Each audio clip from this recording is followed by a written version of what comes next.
Hello everyone, welcome to class number 76 of the chapter digital logic. आज हम पढ़ेंगे और एक तरह के टॉपिक के बारे में। आज का हमारा टॉपिक है मल्टीप्लेक्सर। किस तरह के सिस्टम, किस तरह के सर्किट को हम मल्टीप्लेक्सर बोलते हैं और इस तरह के सर्किट को हम हमारे डिजिटल सिस्टम में क्यों यूज करते हैं, आज हम डिस्कस करेंगे उस टॉपिक के बारे में। तो चलिए शुरू करते हैं डिस्कशन। जैसे कि लास्ट कुछ क्लासेस में हमने डिकोडर एंड एनकोडर के बारे में पढ़ा था, जहां पे हम डिकोडर में एन नंबर ऑफ अगर इनपुट प्रोवाइड करते हैं तो वो हमें two to the power n number of output provide करता है। एंड एनकोडर में अगर हम two to the power n number of input provide करते हैं तो वो हमें n number of output provide करता है। तो आज हम डिस्कस करेंगे मल्टीप्लेक्सर के बारे में कि किस तरह के सर्किट को हम मल्टीप्लेक्सर बोलते हैं। मल्टीप्लेक्सर भी एक तरह का कॉम्बिनेशनल सर्किट है जिसको मेनली डिजाइन किया गया है n number of inputs provide करके सिंगल आउटपुट जनरेट करने के लिए। ओके, क्या लिखा है देखते हैं। A multiplexer is a combinational digital circuit. Okay, तो हमने क्या देखा कि मल्टीप्लेक्सर भी एक कॉम्बिनेशनल लॉजिक सर्किट है। तो किस तरह के सर्किट को हम कॉम्बिनेशनल सर्किट बोलते हैं? जिस तरह के सर्किट आउटपुट जनरेट करने के लिए सिर्फ प्रेजेंट इनपुट के ऊपर ही डिपेंड करता है, उस तरह के सर्किट को हम कॉम्बिनेशनल सर्किट बोलते हैं। मल्टीप्लेक्सर एक कॉम्बिनेशनल सर्किट है। इसको डिजाइन किया गया है कैसे? To switch one of the several input lines to a single common output lines. तो इससे हमें यह पता चला कि मल्टीप्लेक्सर एक कॉम्बिनेशनल सर्किट है जो कि मल्टीपल नंबर ऑफ इनपुट्स लेता है और सिर्फ एक ही आउटपुट जनरेट करता है। उस तरह के डिजिटल सर्किट को हम बोलते हैं मल्टीप्लेक्सर। वही लिखा है, it is a circuit which takes multiple number of inputs and generate a single output.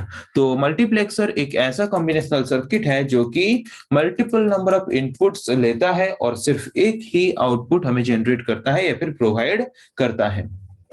यहाँ पे एक टर्म आता है मल्टीप्लेक्सिंग। मल्टीप्लेक्सर में एक टर्म आता है मल्टीप्लेक्सिंग। तो मल्टीप्लेक्सिंग हम किसको बोलेंगे? मल्टीप्लेक्सिंग एक टर्म है, जैसे कि रियल लाइफ एक एग्जांपल लेते हैं। जैसे कि आपके घर में अगर आपका सीलिंग फैन लगा है तो वहां पे रेगुलेटर हम यूज करते हैं। तो रेगुलेटर में क्या होता है कि मल्टीपल नंबर ऑफ ऑप्शन हमें होता है, 1 2 3 4 5 हमारे फैन के स्पीड को इंक्रीज करने के लिए, फैन के स्पीड को डिक्रीज करने के लिए। तो वहां पे जो हमें मल्टीपल नंबर ऑफ ऑप्शंस वो हमें प्रोवाइड करता है। एट ए टाइम हम सिर्फ एक ही ऑप्शन को यूज कर सकते हैं। वैसे ही मल्टीप्लेक्सर में हम मल्टीपल नंबर ऑफ इनपुट्स तो प्रोवाइड करते हैं, but at a time only एक ही इनपुट का वैल्यू को हम एज ए आउटपुट क्या कर सकते हैं? जनरेट कर सकते हैं। जैसे कि यहाँ पे हमने अगर लिया एक मल्टीप्लेक्सर, मल्टीप्लेक्सर को अगर हम multiple number of input provide करते हैं तो मल्टीप्लेक्सर क्या करता है? हमें अलाउ करता है इनमें से कोई एक ही इनपुट को at a time as a output generate करने के लिए। Okay, multiplexing is the generic term used to describe the operation of sending one or more analog or digital signal over a common transmission line। एक ही transmission line को use करके अगर हम more than one analog signal और digital signal को send करना चाहते हैं एक पार्ट से और एक पार्ट में, एक डिवाइस से और एक डिवाइस के पास, तो वहां पे हम क्या कर सकते हैं? Multiple number of analog signal और डिजिटल सिग्नल को one by one different time में डिफरेंट स्पीड में क्या कर सकते हैं? ट्रांसफर कर सकते हैं। जिस तरह के सर्किट को यूज करके हमारे डिजिटल सिस्टम में, उस तरह के सर्किट को हम बोलते हैं मल्टीप्लेक्सर। तो अब तक हमने ये समझा कि मल्टीप्लेक्सर एक डिजिटल सर्किट है जो कि multiple number of values as a input लेता है और सिर्फ एक ही आउटपुट एक वक्त में जनरेट करता है। सिंगल आउटपुट एक वक्त में जनरेट करता है, उसको हम बोलते हैं मल्टीप्लेक्सर। यहाँ पे वही लिखा है कि मल्टीप्लेक्सर एक कॉम्बिनेशनल सर्किट है जो कि maximum two to the power n number of data as a input provide करता है।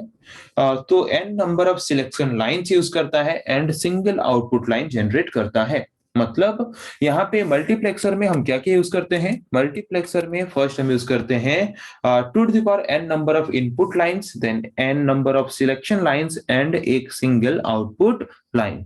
ओके, फॉर एग्जाम्पल एक एग्जाम्पल लेते हैं। सपोज ये एक मल्टीप्लेक्सर है सो मल्टीप्लेक्सर एक ऐसा डिजिटल सर्किट है जो कि n नंबर ऑफ वैल्यूज को एज ए इनपुट लेके, मतलब मल्टीपल नंबर ऑफ वैल्यूज को एज ए इनपुट लेके सिंगल आउटपुट हमें प्रोवाइड करता है। तो यहाँ पे सपोज हम लेते हैं टू द पावर n, मतलब two the power 2 equals to 4 ठो इनपुट हम लेते हैं। सो अगर हम 4 ठो इनपुट यहाँ पे लेते हैं तो नंबर ऑफ सिलेक्शन लाइंस कितना होगा? नंबर ऑफ सिलेक्शन लाइंस होगा n।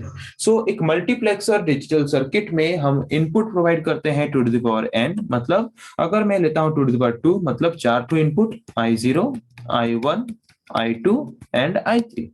तो अगर हम 4 ठो इनपुट प्रोवाइड करते हैं, so two the power n equals to 4, means two the power n equals to to the power 2। इसका मतलब n इक्वल्स टू कितना मिला हमें? n इक्वल्स टू हमें मिला 2। तो n का वैल्यू जितना है उतना नंबर ऑफ सिलेक्शन लाइंस हम यूज करते हैं मल्टीप्लेक्सर में ये सिलेक्ट करने के लिए कि multiple number of input lines में से हम किस इनपुट लाइन को एज ए आउटपुट हमारे सर्किट के द्वारा जनरेट करेंगे। ओके, सो यहाँ पे हम सिलेक्शन लाइन यूज करते हैं कैसे? अगर हम इनपुट जो लेते हैं, input two the power n, अगर नंबर ऑफ इनपुट अगर लेते हैं तो नंबर ऑफ सिलेक्शन लाइंस कितने होंगे? n, और आउटपुट कितना होगा? ओनली 1। ओके, सो जबकि हम यहाँ पे 4 ठो इनपुट लिए हैं, 4 means two the power 2, n की जगह पे कितना है? 2, तो मतलब n का वैल्यू यहाँ पे कितना होगा? 2। तो नंबर ऑफ सिलेक्शन लाइंस कितने होंगे? 2। तो नंबर ऑफ सिलेक्शन लाइंस हमने लिया 2 ठो, S0 and S1। Okay, and output कितना जनरेट होगा? मल्टीप्लेक्सर सिंगल आउटपुट ही जनरेट करता है एक वक्त, इसीलिए हम यहाँ पे आउटपुट लेंगे y।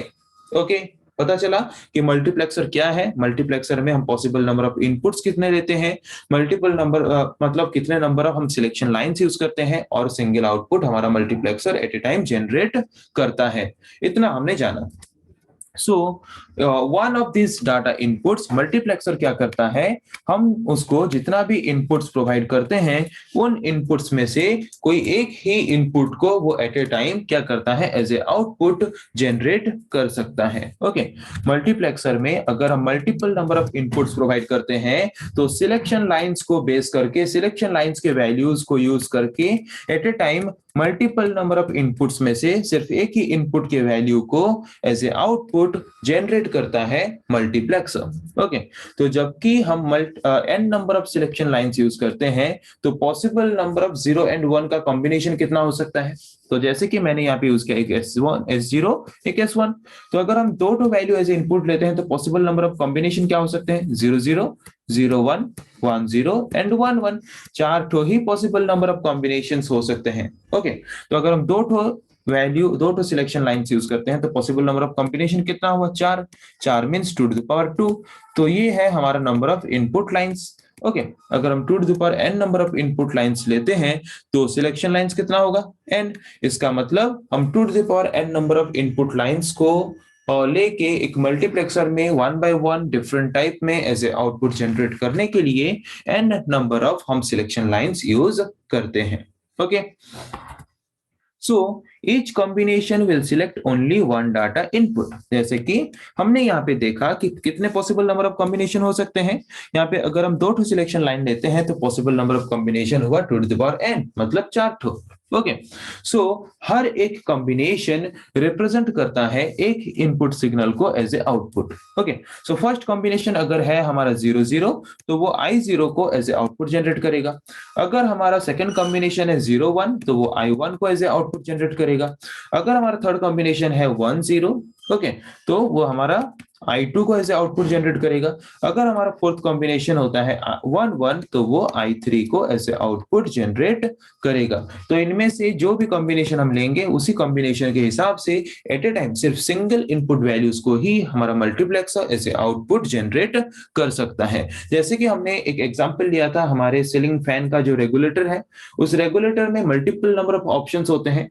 जैसे कि हम पूरा मतलब उसका स्पीड स्लो कर सकते हैं या फिर स्पीड कर सकते हैं।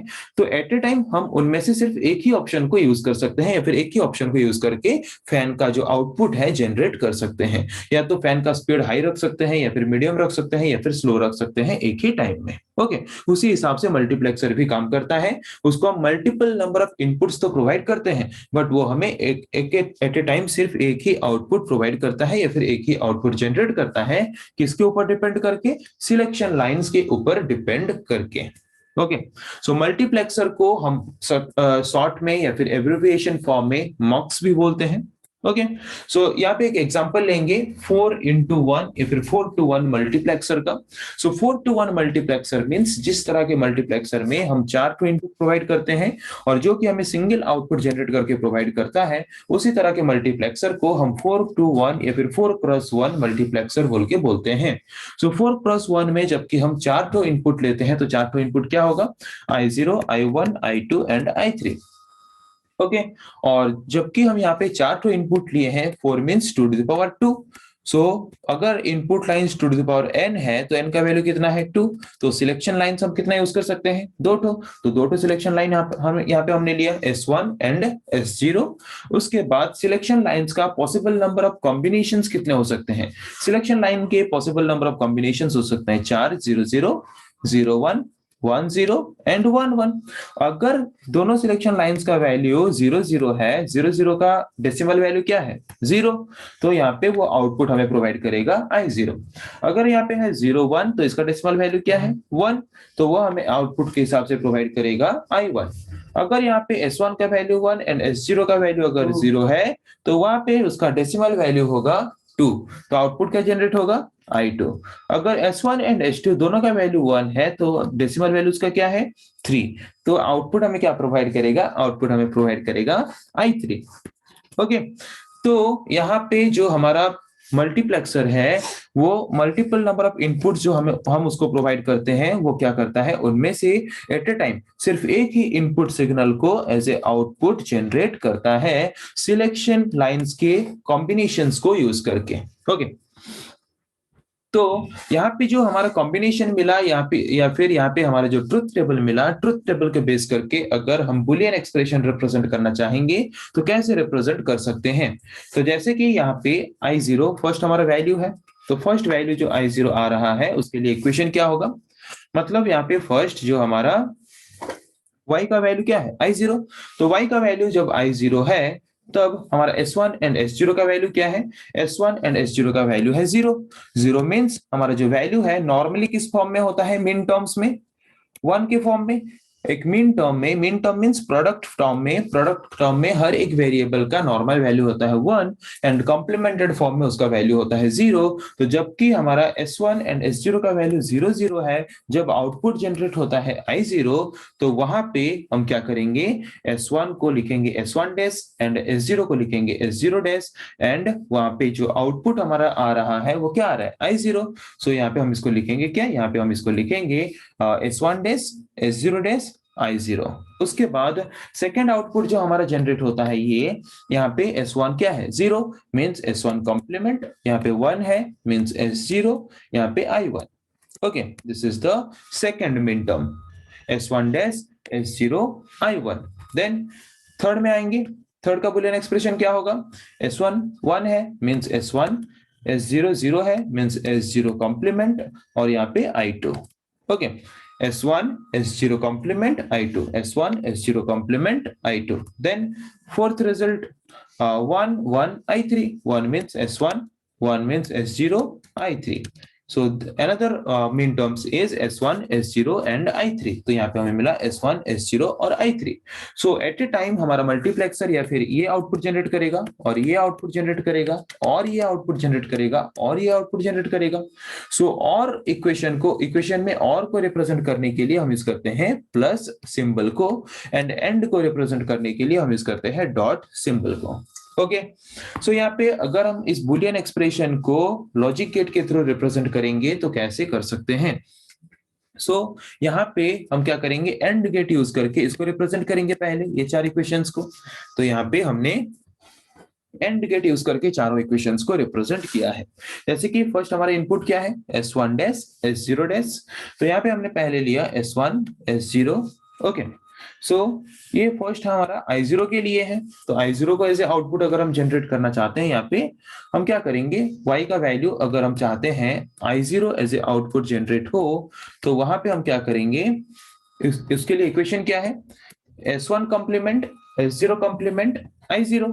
सो हम S1 का कॉम्प्लीमेंट करेंगे बाय यूजिंग नॉट गेट। तो S1 का कॉम्प्लीमेंट करके हमने यहाँ पे इनपुट दिया, S0 का कॉम्प्लीमेंट करके हमने यहाँ पे इसको इनपुट दिया, मतलब ये है S1 कॉम्प्लीमेंट, ये है S0 कॉम्प्लीमेंट और ये है I0। तो ये है हमारा फर्स्ट इक्वेशन, क्या है, S1 complement, S0 complement and I0। ये एंड गेट यूज करके हमने एंड ऑपरेशन परफॉर्म किया। उसके बाद दूसरा बुलियन एक्सप्रेशन क्या है हमारा, S1 dash S0 I1। Okay, सो S1 डैश, तो यहाँ पे S1 का कॉम्प्लीमेंट, यहाँ पे आया S1 का कॉम्प्लीमेंट, यहाँ से ये है S1 का कॉम्प्लीमेंट। उसके बाद नॉर्मल S0, यहाँ पे आया S0, ये I1। तो यहाँ पे हमें क्या मिलेगा, S1 complement and S0 and I1। उसके बाद थर्ड हमारा एक्सप्रेशन क्या है, S1 S0 कॉम्प्लीमेंट I2। सो यहाँ पे फर्स्ट नॉर्मली आएगा S1, उसके बाद S0 कॉम्प्लीमेंट, S0 कॉम्प्लीमेंट और I2, S1 S0 complement I2। Then last expression S1 S0 I3, S1 S0 I3, यहाँ पे मिलेगा S1 S0 I3। अभी इनका हम क्या करेंगे, यहाँ पे हम प्लस सिंबल यूज किया है। प्लस सिंबल रिप्रेजेंट करता है किसको, किस गेट को, और गेट को। तो यहाँ पे हमने यूज किया है और गेट। और गेट यूज करके हमने इक्वेशन को रिप्रेजेंट किया, तो हमें क्या मिला, y equals to S1 S0 I3 और S1 S0 डैश I2 और S1 डैश S0 I1 और S1 dash S0 dash I0। Okay, this is the Boolean expression for a multiplexer digital circuit। तो आज के क्लास में हमने discuss किया कि मल्टीप्लेक्सर क्या है, मल्टीप्लेक्सर हम क्यों यूज करते हैं। नेक्स्ट क्लास में हम डिस्कस करेंगे ऐसे और कुछ टॉपिक्स के बारे में। आज के लिए इतना ही, थैंक यू।